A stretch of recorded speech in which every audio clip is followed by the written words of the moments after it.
Uşaqlar bizim sevincimizdir. Uşaqlar bizim həyatımızın mənasıdır. Uşaqlar bizim gələcəyimizdir. Uşaqlar bizim həyatımızı şənləndirən, həyatımızı bəzəyən, həyatımızı gözəlləndirən doğma evlatlarımızdır. Hər bir insan üçün uşaqdan istəkli dünyada bir şey ola bilməz.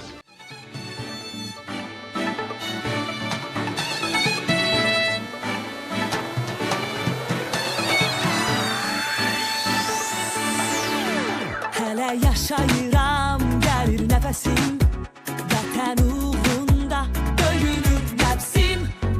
Sona qədər ölkəmə bağlıyam, çünki mən Azərbaycanlıyam. Ürəyimdə coşur doğma nəğmələr, vətən sevgisində dəli qanlıyam. Qəlbimdə əbədi kəlmələr, mən fəxr edirəm ki, Azərbaycanlıyam. Ürəyimdə coşur doğma nəğmələr, vətən sevgisində dəli qanlıyam. Qəlbimdə əbədi kəlmələr, mən fəxr edirəm ki, Azərbaycanlıyam. Mən fəxr edirəm ki, Azərbaycanlıyam.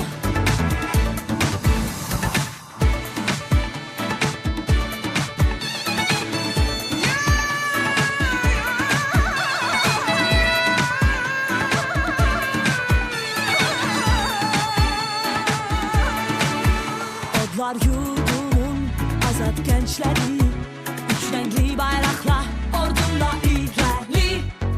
İnanarak biz tek Allah'a birlikte gedirik, ilhamla sabaha. Yüreğimde coşur doğma nəğmələr, vətən sevgisində dəli qanlıyam.